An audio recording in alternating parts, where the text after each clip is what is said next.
episode of Pit Lane Parley.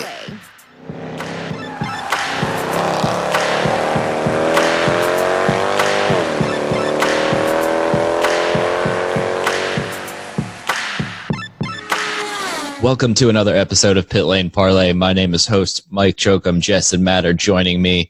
Tonight's episode brought to you by gripmat.com, GRYPMAT.com. Use promo code PLP10 and you get 10% off. So a quick shout out to both my dad and both of Jess's parents, who all celebrated birthdays in the past couple days. So thank you to them for their support, and we will get into the episode.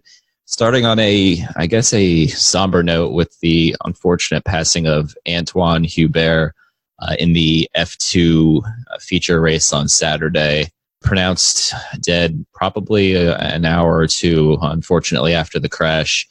Both of the people he was involved in the accident with, Giuliano Alessi and Juan Manuel Correa, are alive. Thankfully, Correa is in stable condition in the hospital right now. I think stable but critical, with fractures to both of his legs and a minor spinal injury. It really sucks that this stuff unfortunately happens in motorsports, and I didn't know Hubert too well at all. I don't follow F2. I don't know if you guys pay any more attention to it, but everything I read was he was one of those guys that was just always in a good mood, never got down about a bad day. And it's just unfortunate. And the IndyCar paddock was a very quiet and somber place when they made the announcement. And the little tribute they did after, I think it was practice one, was very well done by Jay Fry and Mark Miles and whoever set that up. So I feel for his family and all the other drivers, and I'll turn it over to you guys for anything.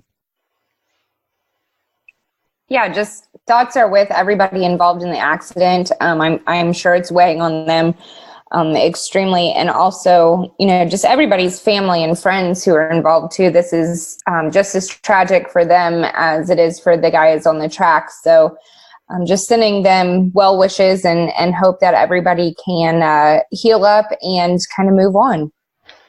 Yeah, it's just so unfortunate to see such a young, bright talent, get involved in that accident, and to lose his life. It's an unfortunate reminder of the dangers of the sport and just the amount of respect that we should have for the drivers who get in the car and race, because they're really putting it all on the line. So thoughts are with his family. It's a very unfortunate event, and to see the response around the world throughout, any racing paddock that had a race this weekend or just on social media, the response was excellent. I thought all the tributes they did was very well done. And on a personal note, from what I was seeing on social media, I thought everybody did a really good job of, not speculating or not, just giving it a second and paying tribute to Anthoine rather than, accusing Spa being too dangerous or anything like that. So I really appreciated that, and I just, wish his family the best and all his close friends and anybody who knew him, because it's a rough time for that. But we will move on to Portland. Like Mike said, a lot of good tributes this weekend to Anthoine, and NBCSN did a great job as well. They did throw a kind of a memorial about 2/3 through the race, so that was really well done as well. As far as the race itself, the top 5 from the race at Portland was Will Power did win, followed by Felix Rosenqvist, Rossi, Herta, and Newgarden. It was a pretty crazy race. We'll talk about the turn 1 mess here in a second, but as far as you guys go, who was your driver of the day? We'll start with driver of the day. I'm going to go with, and I've gone back and forth on this like 800 times since Sunday. I'm going to go with Joseph Newgarden. He pulled Scott Dixon at Portland this year and escaped turn 1 mayhem, although not as dramatic as Scott Dixon last year. And after a really, unlucky qualifying where he missed moving on to the Fast 12 by like 1,000th of a second, he was able to salvage a 5th place finish. And while Rossi gained a few points on him, he's still in, pretty good shape heading into the season finale.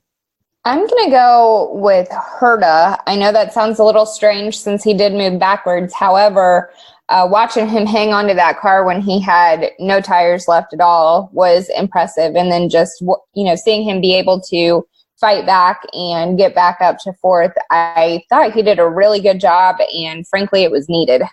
It's tough for me. I really wanted to go with Dixon or Power, but to kind of maybe look down the grid a little bit, I thought Spencer Pigot had a really good day, especially with what happened in turn one, to recover well and to fight back through the field to get to sixth. And I don't think there was any weird strategies they did. I thought it was all just on merit. So good job for him. It's 2 years in a row he's been really impressive at Portland. What about your guys' disappointment of the day?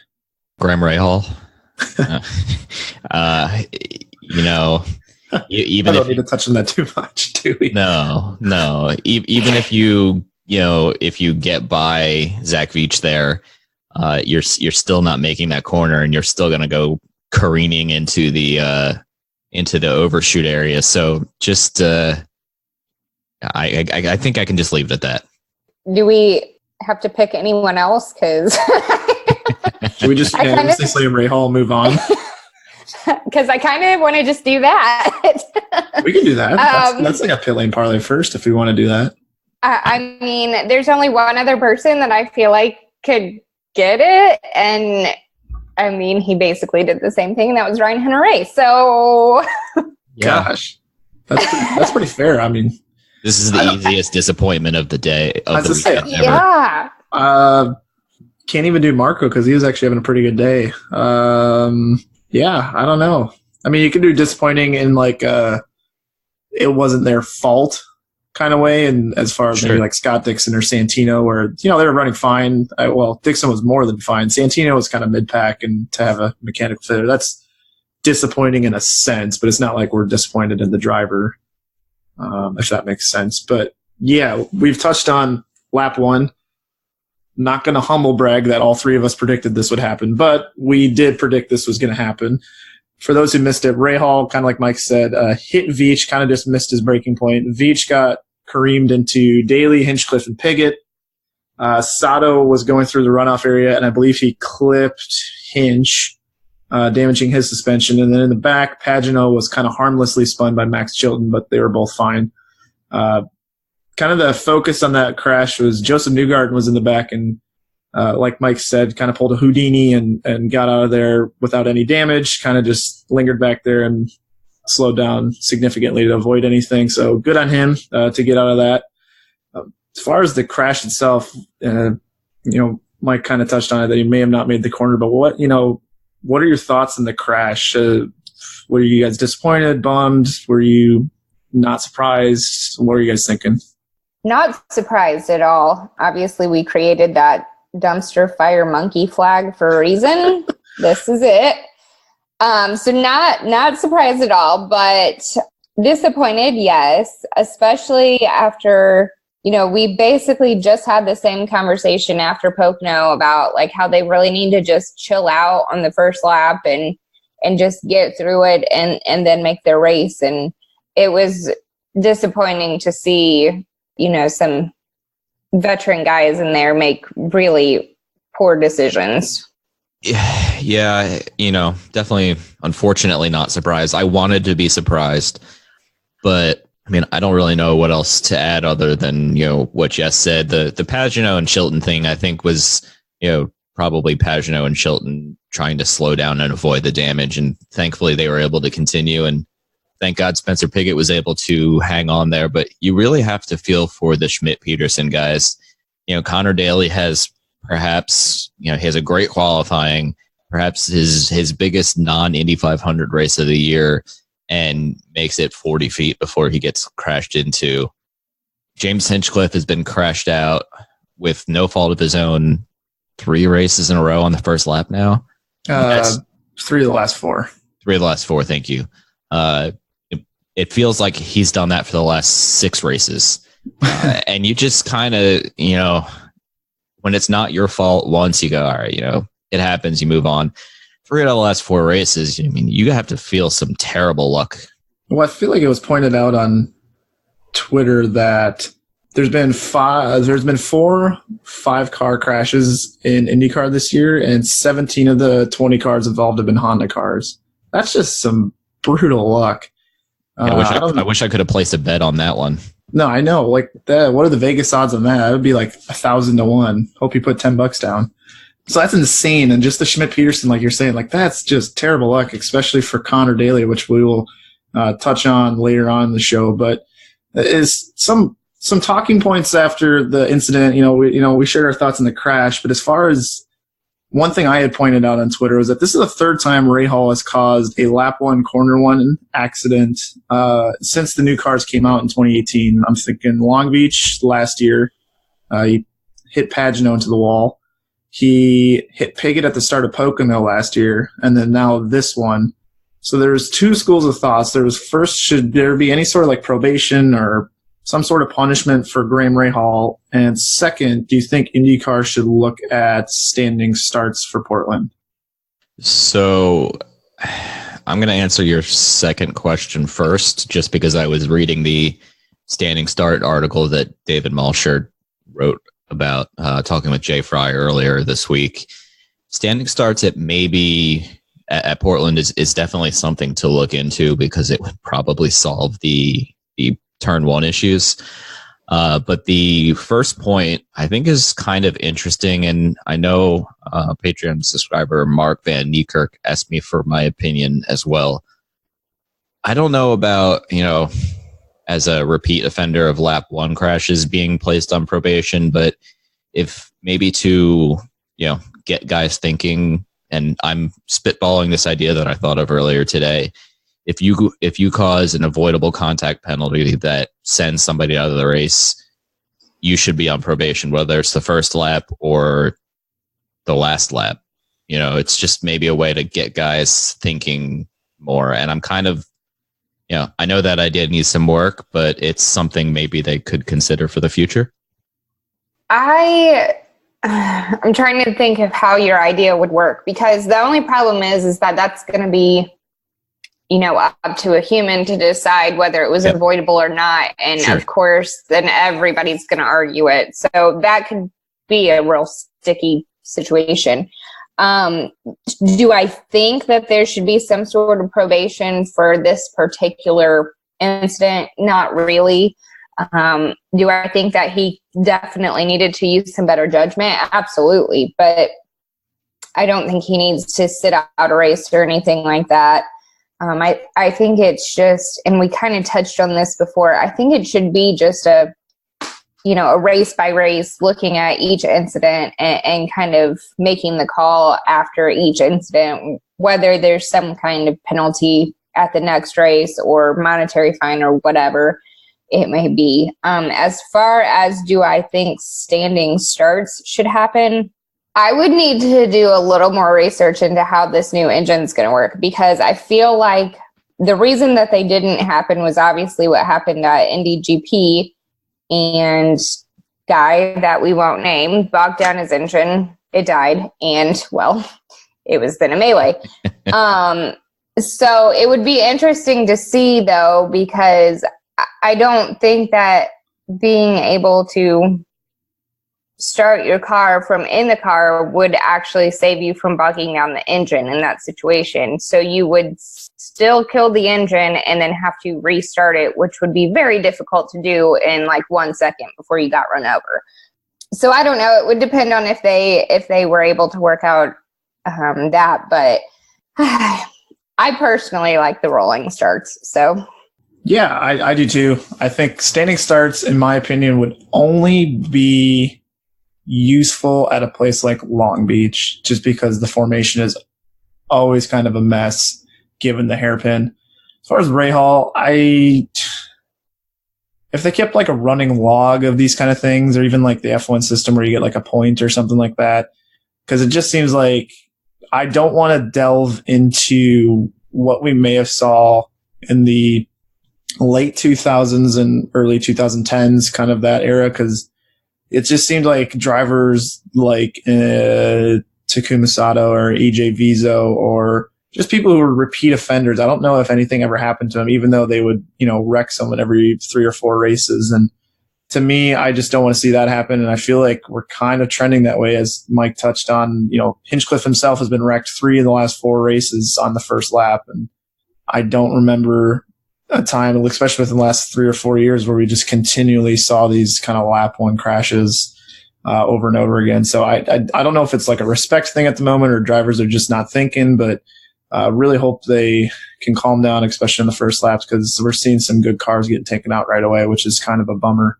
Speaking of good cars getting taken out, poor Jack Harvey. Felt really bad for the guy. For those who missed it, I think it was on the second or third lap of the restart after the first lap, first turn crash. Rossi had a really good run on Ryan Hunter-Reay down the front stretch, and Hunter-Reay made it pretty clear to Rossi that it wasn't going to get to the inside of him. So much so he went all the way down to the pit wall and blocked him, and forgot to hit his braking point correctly, to put it politely. I'm trying to be as polite as I can on this one. Missed his braking point and just completely careened into Harvey, ruining both of their races. Rossi got through without any damage, kind of just backed out of it. Thoughts, guys, on that kerfuffle we saw? Man. Oh, yeah. I mean, again, it goes back to patience, but it was just totally ridiculous. I mean, it was just a boneheaded move. We'll put it that way. That's being as nice as I can put it. Yeah, first, I have no problem with Rossi or with Hunter-Reay trying to defend himself from getting past, but going all the way down to the pit wall like that was a little bit extreme, because what happens if you take out your teammate that's a championship contender? I can't imagine that would go slightly well. Beyond that, then he just completely forgets, oh yeah, there's a racetrack I need to pay attention to, and ruins Jack Harvey's day. A team who's 10 races this year, hasn't raced in a month or so, and you end his day after an amazing qualifying effort. I don't know what a veteran like Ryan Hunter-Reay, he had the blinders on big time there, and it's really a shame. Yeah, I'll save my opinion on this one for later. Wink, wink, nudge. But I guess what I'll say is, I've done this to Jake Neely a couple times on F1 2019 on Xbox, but I think we're far from professional drivers. So. Especially Jake. Jake, for the record, I didn't say it. Mike said it. Yes. But yeah, it was definitely. I just kind of feel really bad for Harvey out of all this, and hopefully they can have a good Laguna Seca, because they were poised for a really good day. Another thing that happened that was pretty significant in the race was, unfortunately, Scott Dixon had a mechanical failure, some sort of electronics issue, I believe. Took him 3 laps to figure it out, and he got back on the trap to salvage a couple of points. And I'm not gonna lie, it's not looking good for Dixon's championship hopes, because he took a pretty big hit and is now, obviously we'll touch on this when we talk about Laguna Seca, a week before the race, but now 85 points back, which means he's gonna need to finish first and have Newgarden finish last and have something bad go to Rossi and Pagenaud, which I think we've seen stranger things, but it's looking rough for him. But as far as the 4 championship contenders, Newgarden, Rossi, Pagenaud, Dixon, who had in your guys' opinion, who had the best race at Portland? Oh boy. That's tough. I mean, probably Newgarden, just because he had to get through that lap 1 accident and then also, work his way from mid-pack up. So I think he probably had the best race. So just to not agree with Jess, I'm going to go with Rossi. After 2 races in a row that have not gone particularly well for him, the lap 1 crash, I don't know if you guys saw, one of the Schmidt-Peterson cars nearly clipped the back of Rossi, and then he's obviously almost involved in the Hunter-Reay mess. So he escaped 2 crashes in the first 15 laps, and to finish third while he's still 41 points back is a result that the team desperately needed. He was able to bring it home in 3rd place. To not agree with either of you two, because that'd be lame, I want to think outside the box and say that I think Scott Dixon was going to have the best race until that failure happened, because it looked like he and Power were about to have a pretty good duel. Obviously, with the not getting a whole lot of points, that's definitely not a good mark for him. But again, I don't think it was his fault at all. So I think he was poised for a really good result, and had things played out, maybe definitely a podium at the minimum. So bummer for him. But to recap our predictions, speaking of bummers, Mike thought that Spencer Pigot would do bad, and he finished 6th. That was not good. And then Rossi finishing 3rd. That's definitely a +1 for you, so good job on that. I predicted Joseph Newgarden would do well. P5, I'd say that's pretty good. Help me out with this one. I said Marcus Ericsson would do bad. Do I just get like an incomplete for that? Or I mean, he did do bad. He didn't go. But that's not bad. I mean, I consider bad wrecking 6 cars in the first turn. Yeah, I'm going to give you a loss on this one just because I want to. Well, that's not your decision. Technically, just for the tiebreaker. I personally think he did bad because he didn't show up.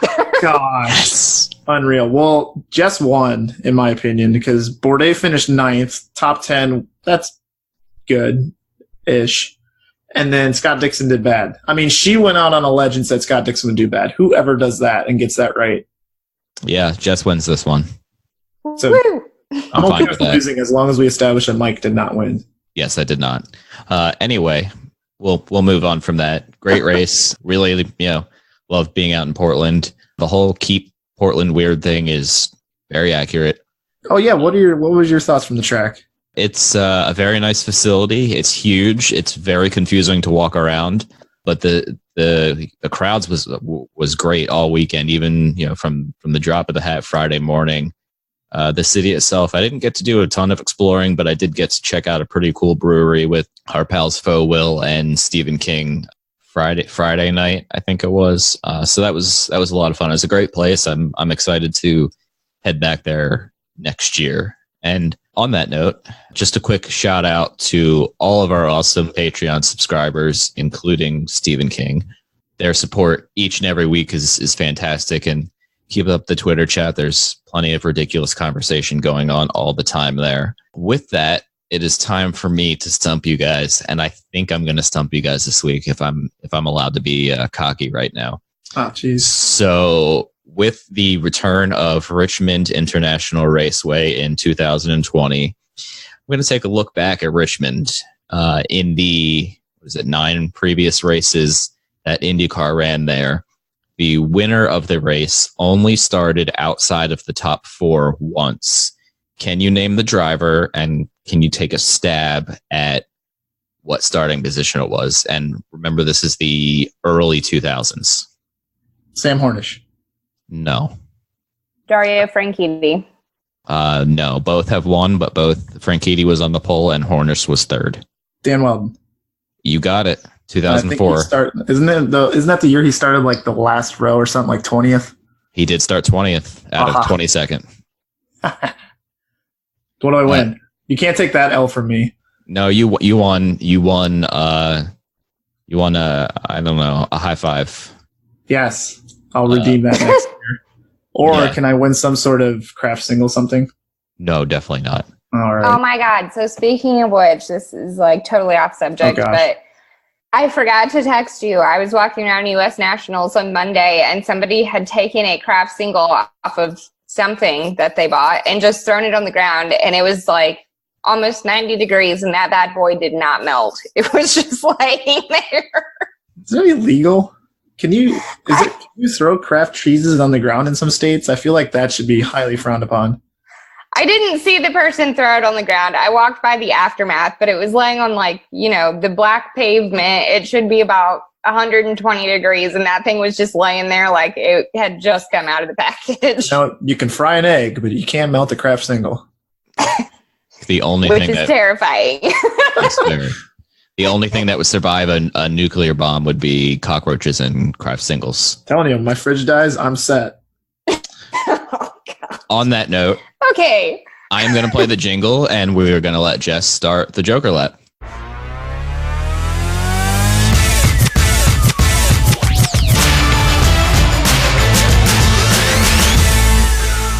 all right. So we are going to play a little game because it's silly season, and that's what we do. So, guys, I'm gifting you your very own 2-car IndyCar team. Oh. Yes, and you guys are going to have to fill those seats. And frankly, I don't care. There are no rules here. Excuse me. You can pick whoever you want as long as it's a current driver. I don't care if they have a contract or not because that would just be boring, and we don't do boring during the Joker lap. So you pick and choose who you are going to take for your 2-car team, and then I want to know why. Well, if this is on Jess's dollar, I'm signing Scott Dixon to a 4-year, $737 million contract. And he's going to run the car and win me a bunch of championships in those 4 years. And then my second pick, I don't know, should I be... Better be cheap. Oh, cheap? Well, if you're paying Scott Dixon $737 million... Is the 2014 Grand Prix of Indy pole-sitting stall guy available if we're looking for that? Because Savadra, he's definitely cheap. Okay. Free. Let's see. I don't want to do that though. Okay, so maybe we'll bump Dixon down to a modest 4-year, $337 million deal. Oh, And there you go. That should be enough money for like Conor Daly. It should be, but I'm still feeling. Yeah, I'm gonna go Rossi because that guy gives it the full send. So it's gonna be called Full Send Racing too, by the way, because why not? So between the $700 million I'm paying in driver contracts and the $45 I'll pay for their drinks that they can put in the car for the year, I think I'm set. All right. Well, in the spirit of not copying you, because I did want to take Rossi, I'm going to go Felix Rosenqvist. He's won pretty much every racing discipline he's been in. Except He's still young enough that he has a chance to win an IndyCar, and that he has many years in IndyCar, more than the 4-ish that Scott Dixon has left. And then that's just the contract, man. my second pick is going to be, I'm going to go with a rookie team here. Rookies in current day IndyCar, and Colton Herta. Speed all year, some rookie mistakes, obviously, but has a long, bright future ahead of him. And he's only 20, so I could sign him to like a 25-year contract, and it's not unreasonable. Wait, so Jess, which team do you think's going to win? Oh, man. Keeping in mind that I ran out of money to field a team, but I have the driver's contract. Your guys are walking. That's right. So, so not you. I don't think they can walk faster than IndyCar. Can I go though? I want to go. This one's fun. Yeah, go. Yeah. So I'm gonna pick one rookie. I'm gonna pick Santino because, wow, he's blown my socks off pretty much all year. And then I think I want to go with Pagenaud. I think he's had some good luck, and seems to have a lot of confidence, and I think he could keep getting it done for, what are we talking, 4 years? That's our 4-year contract. Except for Mike, who said, what did you say, 20-year contract? 25. Get it right. Oh, 25. My bad. Jeez. We should make this our fan plan week.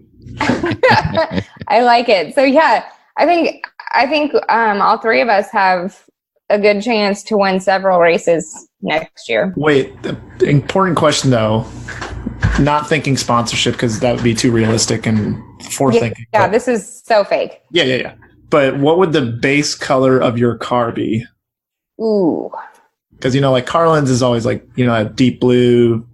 McLaren's was always that papaya orange, and they switched up a little. Some of the iconic teams have that base color. What was your guys' be? I'm going to go with Pit Lane Parley blue. It's a good color. I'm not going to lie. I'm going to go with a matte teal. Ooh. Anything matte is a win. Yeah. Damn it, Jess. I mean, even like the Ferrari matte red. Ooh, that's so gorgeous. It's got me thinking about matte colors. What would good matte that we don't normally see? Everything in matte is good. I don't know. I almost want to say like a matte yellow.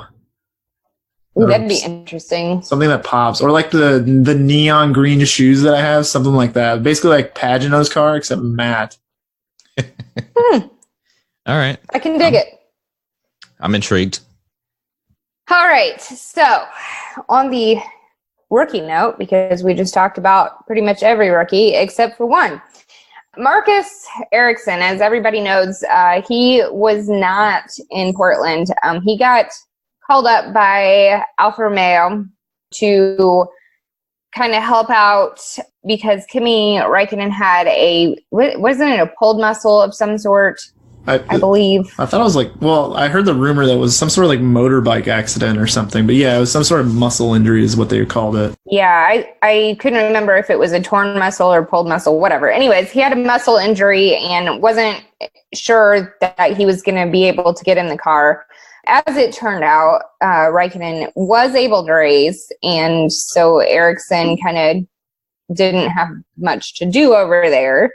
And over here on our side, Conor Daly did fill in. So poor Conor Daly. We all know what happened to him. Do you think that this is pretty much the absolute worst possible day that he could have been involved in a melee for his career? Absolutely. I think it was another kind of string of unfortunate things that's happened in Conor Daly's career, kind of up there with the engine failure on the pace laps of the Indy 500. So especially with what we perceive to be a possible tryout for this entry next year, with McLaren having technically one open seat, although I still think they're at two. But for him to try out and to kind of get taken out in the first corner, and you could see his emotions on social media. He just sounded bummed over his words that he typed on his Instagram and his Twitter. So I feel really bad, and hopefully they can take the positives away of how good he did, getting up to speed and qualifying really well, because that's kind of more important than something that was out of his control for the race.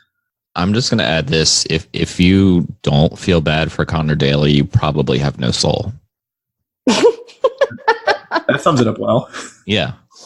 Yeah, I mean, you got to feel bad for him. He, like you said, he had absolutely no control of what happened, and he definitely seemed very deflated about it. And I mean, how can you blame him? That was just completely ridiculous. We've already touched on that.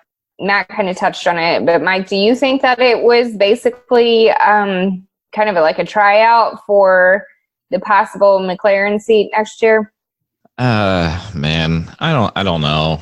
I'm on the fence, leaning towards not really, but I mean, if he was able to put in a good race, it was only going to help him. But I don't think necessarily it was. I'm not reading too much into that one. Matt, did you want to expand on yours at all?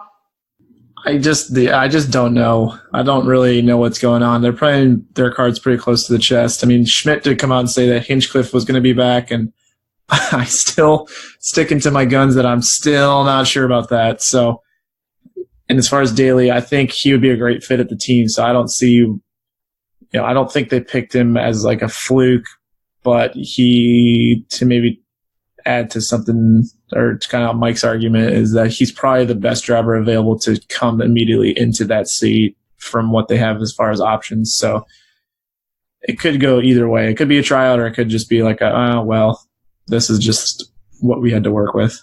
Yeah, I'm going to go with it was just who was available at short notice to fly literally 2,000 miles to run on a track that he had never run on. I think it just kind of happened the cards fell in place. I don't necessarily think that we should read anything into it. So it'll be interesting to see what happens as silly season continues to unfold. But what do you guys think as far as Ericsson goes? I mean, is it bad for him that he went over there, and do you feel bad because he went over there basically for nothing? I would be pissed. I would be really bummed. And I think I saw an article where he's saying how frustrated he was, or maybe it was Sam Schmidt saying, Ericsson was super frustrated or something along those lines. But yeah, I would be, on one hand, I'd be super mad, but on the other hand, you signed a contract, they needed you. So unfortunately, I also think what Sam Schmidt said was that contract supersedes his IndyCar contract. So when they need him, he's got to go. And it's unfortunate, but I guess, unfortunately, that's just what he signed up for. And the fact that he didn't get the race just kind of made everything worse, to be honest. Yeah, I feel a little bad for Ericsson. Obviously, he wants to be in IndyCar. It's much better to be racing than to be either sitting on the sideline or maybe getting in a practice session or something at the most, which is all it really looked like he would get from the beginning at the most. So feel a little bad, but like Matt said, he signed the contract, so he knew it was a possibility all year. It's not like this was a last minute surprise or anything. I do feel bad for him because I feel like it was almost done on purpose this way. Like, I mean, you can never prove it, of course, and no bad mouthing Alfa Romeo or Raikkonen or anything like that, but it just seemed a little bit too out there to call him over for a pulled muscle or whatnot. So I definitely feel bad for him. Hopefully he doesn't have any other issues like that. And how long is his contract over there? Do you guys know? Usually with the reserve drivers, it's probably on a year-by-year basis, especially since they have a couple drivers, I think, in F2 and beyond. Yeah, I was just thinking because, that's got to be hard for, like, Schmidt-Peterson to have signed him in the first place, when you think about that, because they knew that was a possibility. So it's kind of just a crap deal all around. Yeah, well said. We'll move on to our last topic before the lovely pitfalls. The 2020 schedule that we touched on with Richmond joining the schedule. Obviously, that means that Pocono is not returning. One of the interesting things that Bruce Martin touched on was, as of last Thursday, they were still trying to find a way to keep Pocono on the schedule. But unfortunately, due to, the financial strain of, another race and, the costs associated with the teams and the engines and everything, travel, it just, it wasn't going to work. And, who knows, there's probably a little bit more than that. So first off, with Pocono out and Richmond in, do either of you guys have any thoughts on just that change? I mean, I said it before, I'll say it again. I'm sad to see Pocono go. Hopefully they can figure it out and bring them back sooner rather than later. As far as Richmond goes, it'll be interesting to see how this car handles there. I mean, obviously it's been a minute since they've been there. I think it's going to be fun, though. I think it's going to be a decent race if they can figure it out. And I know they're doing a couple tests before, I think one in October and one in April, maybe, or March. March, yeah. Yeah. So it'll be fun to watch how the race kind of progresses. I'm really excited for the race, and I think as long as the homework is diligently done to prevent what happened in 2009, which was up there for one of the worst races I've ever seen, as long as Firestone does their homework and get the right tire, and then, teams can figure out the setups and whatnot, it should be a really good race. I don't see why it wouldn't be. So that's cool. As far as losing Pocono, obviously it's a bummer. We touched on that a couple weeks ago after the race, to, our thoughts about it. I just really hope that within the next couple of years, IndyCar can look at adding a high-speed oval back on the calendar, because right now we're basically down to, as far as the big speed ones, we're down to Indy and Texas. Perfect world, Fontana. I know it's probably a long shot, but I would love to see that come back at some point, especially since it wouldn't say it's necessarily safer than Pocono, but I will say that the corners allow the drivers to be a little more free and not one grooved like we do see at Pocono, which can make things a little sketchy like we see on the last couple of incidents we've seen there. So that's just my only thing, is we're just basically down to Texas and Indy for the really fast tracks on ovals. Yeah. I'm trying to think of, I think Pocono will probably make a return based on, nobody really went out of their way to kind of, IndyCar was, trying to get it on the schedule as of, last minute, which definitely bodes well for the future. But I do want to commend everything that Richmond is kind of throwing out there. The, hey, from what I heard on the media teleconference the other day, we're going to do a long practice Friday night, practice Saturday morning, qualify Saturday afternoon, and race Saturday night. It's kind of the vibe I took from it, and I might be adding an extra practice in there somewhere, but and they keep calling it, this is going to be a festival weekend and all IndyCar, tons to do. They have an amphitheater in there for concerts.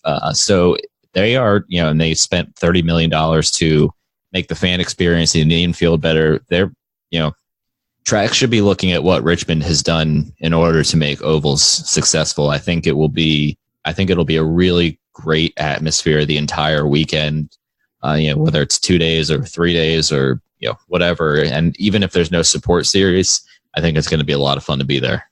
So 2 other schedule notes. One, I guess we'll start with the easy one. COTA, Circuit of the Americas, is moving from the second race of the year to the fourth to accommodate the Sebring IMSA race, which involved Sebring and COTA working together to, kind of help each other out, which is, I think, awesome to see, and, different forms of motorsports working together. So now COTA will be the very end of April. And there is a 1 month gap after Iowa before the new mid-August, mid-Ohio date for the Olympics. In case people listening don't know, the Olympics are on every NBC channel known to man, even those random MSNBC4 channels or whatever they are.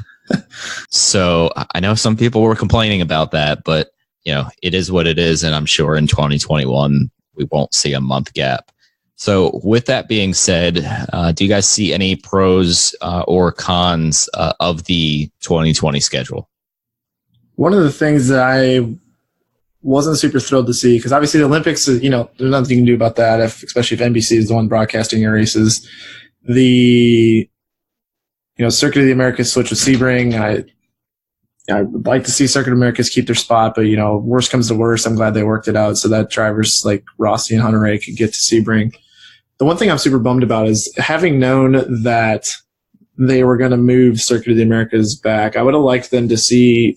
I'd like to see St. Petersburg move back at least 1 week as well, because now, since Circuit of the Americas moved, we're now left with a 3-week gap between St. Pete and the second round, and to me, that's pretty lengthy, especially if we end up with an absolutely fantastic race at St. Petersburg. Hopefully we'd be able to capitalize on it and then promote the heck out of, oh, hey, by the way, everybody, we're doing this again next week. But the fact that there's now a 3-week gap between St. Pete, if there's any momentum after St. Pete, we might lose it. And I know that's been something that's happened in the past as well, which has been unfortunate. And as far as pros, sorry, I forgot about pro. I'm just being negative over here. But the pros, I do like the mix of races we got. I like the consistency as a whole. With only a couple of tracks having to move dates for the, circumstances beyond their control. But I do like what IndyCar is doing. And I really, it seems like every year is the next year that international races will get added, or maybe a new oval. Obviously Richmond's new, but we lost another one. So maybe next year we'll get to Surfers Paradise or Brazil or wherever to make it maybe more of a 19 race schedule. But overall, I think Mark Miles is doing a great job. And for people who are complaining on Twitter, I don't think Mark Miles and Steven Starks and Jay Fryer, over their crystal ball, maniacally laughing, saying, ha, ha, ha, ha, ha, we added a race and removed one. Take that. I think, kind of like Mike touched on, there's a financial reason for it. And I think that, they're doing the best with what they got. And I don't think they're deliberately trying to kick races off just to keep it at 17. But if they are, there is a reason for it, and it's not just because they hate IndyCar, because that couldn't be further from the truth. All right. So my pros is going to be, one of them is going to be completely selfish. I'm real excited that there is a break between St. Pete and the next races, because that means I probably get to go to all of them. Yay! Selfish. No, that's cool though. Totally selfish. The rest, I think that my only con would be, you kind of touched on it, is the lack of international races. Obviously, Toronto's back, but it would have been nice to see at least one more, especially with as hard as we all know that they were working on it. So it's kind of disappointing, I guess. And then as far as real pro goes, I like you said, I like the consistency. I like that they're kind of spacing out the ovals so they're not all back to back. That way, we get a little variety. Oh, and then one more con, and this is just, I don't know. I haven't liked it the past couple of years. I'm still not a fan. I think that the teams and everybody else involved need a break between Indy and Detroit. That, I guess, would be my only we'll call it complaint. But yeah, I'm looking forward to it. It's going to be so much fun next year. I'll start with my pro in that Laguna Seca is not 3 weeks after Portland. It's 2 weeks after. So, a little bit kind of momentum on NBC to end the year. My con, like you guys said, 3 weeks in between the first 2 races of the year kind of stinks. And I'll leave Detroit where it is and say, could we move Texas back a week? And I know Eddie Gosses would probably shoot me if he heard me say that, but that is a very grueling time for the teams and everybody working in IndyCar. So some sort of extra break in there. And selfishly, I am okay with a month Olympic break because the schedule is very tiring, and I know I will like a couple weeks sitting at home. Yeah, for sure. And kind of touching on something Jess said was the spacing the ovals out. Something Randy Bernard used to do, which was supposed to help the teams, but kind of made the schedule dull, was he would purposely, have 3 road courses, then 2 ovals, then 4 road courses, then 4 ovals, then 3 road courses. And it helped the teams, but it didn't really we got basically all our ovals within the span of a couple weeks. And I just didn't understand that logic from a fan perspective, if that makes sense. And then the other thing I want to touch on was that we might have to do some digging on this, but has there ever been 4 IndyCar races, at least as a unified series? Has there ever been 4 IndyCar races in the month of May? Because both Detroit races, Indy and the Grand Prix of Indy, are all in May this year. Oh, man. Isn't that great? I should tell my wife I'll see her in June when I leave at the beginning of May. That's going to be a busy May. Well, I don't remember who said, but, to have a break after Indy, especially with all 4 races going to be in May, that's insane. Yeah, I don't know. That'll require some research that I don't want to cheat and do it right now. But I'll definitely look into that, and we will discuss it next week. So with that, real quick sponsor shout out before we get to wrapping up the show with Pitfalls. Craft 1861, your all natural CBD products for health and wellness. Use promo code MJOKEM and you get 10% off all of your purchases. And they added some new stuff on the website, I think today or yesterday. So with that being said, and now it's time for Pit Lane Parley's Pitfalls of the Week. I'm going to selfishly start here. Since we were just talking about the schedule, there were tons and tons of keyboard warriors out after the schedule announcement calling IndyCar drivers. Now, I can't really say what they said because I would have to bleep the next probably 40 seconds of words, but they were calling them some very derogatory words, which isn't cool to begin with, but saying, oh, these drivers are wimps because they're scared of Pocono. One, calling an IndyCar driver a wimp in any sense is embarrassing. And 2, after what they've been through the last couple of years, for them to have any apprehension is pretty understandable, even if it's a driver being a little too aggressive. The apprehension is understood. So for those out there calling IndyCar drivers wimps, just because of a schedule change, which might not have anything to do with the drivers, is just flat out embarrassing. Yeah, they would never say it to the driver's face, and they would also never have the courage to do what they do. So I completely agree with you. Yeah, just completely uncalled for. And, that's all I can say. I've been kind of holding this in against my dude, Ryan Hunter-Reay, who I do have a lot of respect for, but I, for the life of me, cannot understand what he was doing. My parents and I were watching in the living room, and, they had the onboard shot as the accident was happening, live, and we all just screamed like, oh, and, we went, what is he doing? Your teammate is fighting for a championship tooth and nail against Joseph Newgarden, who is no slouch, and you decide this is the best time on the 13th lap or so of the race to take him all the way down to pit wall to try to block him, missed your breaking point and then take out an innocent guy in Jack Harvey. Like, what are you thinking? And it's this kind of theme that we've been seeing with drivers like Hunter Reay, like Graham Rahal, like Takuma Sato. And I could keep listing maybe some other brain fades we've seen this year where these veteran drivers are making these mistakes. In all defense of Colton Herta's made a couple of mistakes this year, but it seems like, his mistakes are punishing himself. It's not like Colton's going out there and wrecking people per se. And the Dixon incident at Texas was kind of, 50-50 in my opinion. It's not like Colton's going out there and ruining people's races. You're seeing these veteran drivers just make these idiotic mistakes. And for Hunter Reay to force Rossi down that low when he's fighting for a championship only to end up wrecking Harvey, 100 yards later. To me, I was so disappointed in that, and I could see the expression on Michael Andretti's face when they interviewed him, that he was obviously very upset. So, Hunter Reay, I just don't know what you were thinking. I mean, I said it earlier in the episode, so I don't have to add too much there, but yes, I completely agree.